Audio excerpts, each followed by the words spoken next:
लेकिन हमको लगता है कि जो 2025 में जो चुनाव हुआ और उनको जो हार मिली, हार जीत यदि चुनाव के पहले जितने प्रकार का पुआ पकवान वो बना रहे थे सब आत्मसात हो गया, तो वो लज्जित होकर के एक तरह से समझिए कि विधानसभा को कुछ दिन आउट किए हैं। तो इतना भी हुए हैं, आगे से कम संभलें और ये सोचें कि आगे ही नहीं, 18 तारीख को कैबिनेट बना रहे थे, कौन मंत्री बनेंगे वो भी बन रहे थे, कौन कौन कलेक्टर पोस्टिंग होंगे वो भी कर रहे थे, सब कुछ कर रहे थे।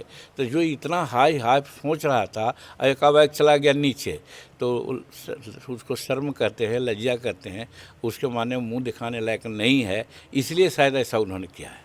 पनोरमा ग्रुप, जो सोचता है वो करता है, आपके अपने सपनों का आशियाना। नमस्कार, आप देख रहे हैं न्यूज़। मैं हूं आपके साथ नरोत्तम सिंह। बिहार में विधानसभा चुनाव के परिणाम आया, उसके बाद नई सरकार की गठन हुई, विधानसभा के सत्र चले, लेकिन नेता विरोधी दल तेजस्वी यादव सत्र के दौरान विदेश दौरे पर चले गए। अब इसको लेकर बिहार के पूर्व मुख्यमंत्री और केंद्रीय मंत्री जीतन मांझी ने तेजस्वी यादव पर तंज कसते हुए कहा है कि तेजस्वी यादव लजा रहे हैं, इसलिए वो सदन में नहीं आ रहे हैं। या कुछ जीतन मांझी का कहना है, पहले उनका बयान सुनिए। देखिए, बाबा साहब खास करके हम दलितों के लिए, बीकर सेक्शन के लिए भगवान के रूप में अवतरित हुए हैं और उनकी लिखी हुई जो बातें हैं या संविधान में उन्होंने जो लिखा है, आज उसी पर चल कर के हम वंचितों को और जो पिछड़े वर्ग के लोग कहे जाते हैं उनको सबको अधिकार देने की बात है, कुछ मिल रहा है। हालांकि उन्होंने एक बात कही थी कि संविधान कितना भी अच्छा क्यों न हो, अगर इम्प्लीमेंट करने वाले लोग अगर ठीक नहीं हैं तो उसका इम्प्लीमेंटेशन नहीं होगा, और न तो संविधान अगर ख़राब भी है, इम्प्लीमेंट करने वाले लोग अच्छे हैं तो उसका इम्प्लीमेंटेशन अच्छा होगा। हम दो बात के लिए अफसोस जाहिर करते हैं। एक बात तो समाज के लिए है जो उनकी बात को आज तक नहीं माना। 1956 में अम्बेडकर साहब बौद्ध धर्म को अपनाया था। किस लिए अपनाया था कि आज जो जिस प्रकार से जाति प्रथा है, इसमें ऊंच नीच, छुआछूत और अनेक विभेद है, इसका एक ही निराकरण वो मानते थे, कास्टलेस सोसाइटी, जाति विहीन सोसाइटी। और इसी के लिए उन्होंने बुद्ध धर्म को अपना लिया, ये जान करके कि हम आइकॉन हैं गरीबों का, हमारा बहुत लोग फॉलो करते हैं, तो हम फॉलो करेंगे तो वो भी फॉलो करेंगे। अब कहिए कि बुद्ध धर्म अपनाया तो वो तो पारसी भी हो सकते थे, वो मुस्लिम धर्म को भी कर सकते थे, लेकिन वो सनातन धर्म में विश्वास करते हुए भगवान बुद्ध को विष्णु का ब्रह्मा अवतार मानते हुए उन्हीं धर्म में वो जाने का काम किया और लोगों को संदेश दिया कि तुम लोग दलित बनो, तुम लोग कोई और जात पात में नहीं बंटो। अफसोस यही सी बात की है कि आज हम बाबा का आरक्षण का लाभ लेकर के ऊंचे से ऊंचे पदों पर हम सुशोभित हो रहे हैं, लेकिन कास्टलेस सोसाइटी का उनका जो दर्द है उसको हम लोग आज तक नहीं कर सके। ये बात हम सदा करते हैं और आज ये सब सर्वे करते हैं। ये समाज की बात हुई। सरकार की बात भी यह है, चाहे सरकार जिसकी हो, हम भी जिस सरकार में हैं, हम नहीं कर पाए वो जो बाबा अम्बेडकर का सपना था। उनका सपना था कि राजनीति एक चाबी होती है और विकास एक ताला है। जब तक चाबी नहीं हाथ में आएगी तो ताला नहीं खुलना है, ये मानते थे वो। तो राजनीति को प्राप्त करने के लिए उन्होंने एक मंत्र दिया था, वो था 1932 में पूना पैक्ट में था कि डबल मतदाता सूची बनाइए, सेपरेट इलेक्टोरल बनाइए शेड्यूल कास्ट का।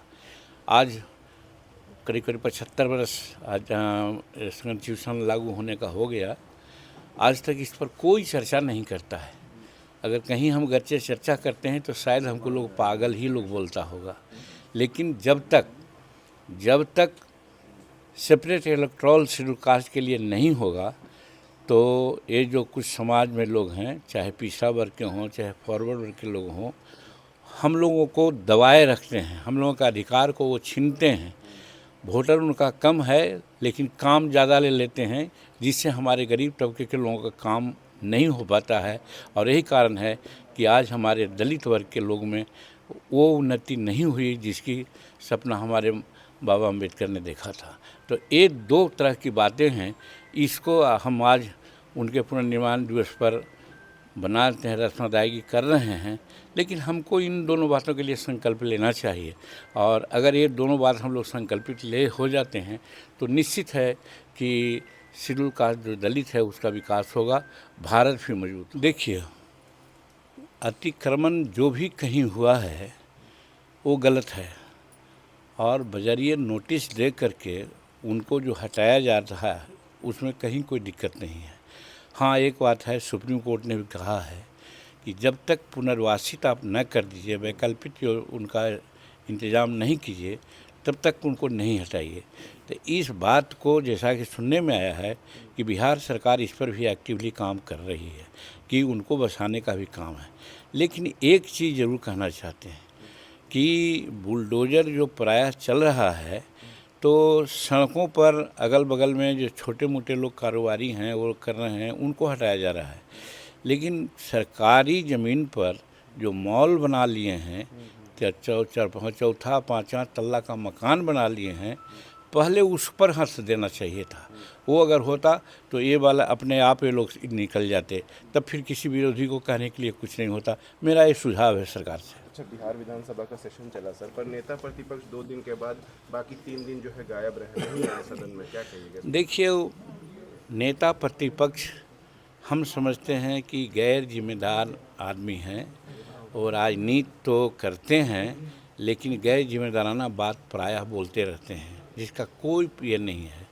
बात तो सही है कि अगर कहीं जाना था, हमको पता नहीं, किसी ने कहा कि शायद विदेश चले गए हैं, तो हमको ना पता है कि विदेश, लेकिन अगर विदेश गए हैं तो छोटा सेशन था, सेशन का महत्व को उनको समझना चाहिए था, और अपनी उपस्थिति अगर दर्ज करते तो ज़्यादा अच्छा होता। लेकिन हमको लगता है कि जो 2025 में जो चुनाव हुआ और उनको जो हार मिली, हार जीत चुनाव के पहले जितने प्रकार का पुआ पकवान वो बना रहे थे सब आत्मसात हो गया, तो वो लज्जित होकर के एक तरह से समझे कि विधानसभा को कुछ दिन आउट किए हैं। तो इतना भी हुए हैं, आगे से कम संभलें, और ये सोचें कि आगे ही नहीं, 18 तारीख को कैबिनेट बना रहे थे, कौन मंत्री बनेंगे वो भी बन रहे थे, कौन कौन कलेक्टर पोस्टिंग होंगे वो भी कर रहे थे, सब कुछ कर रहे थे।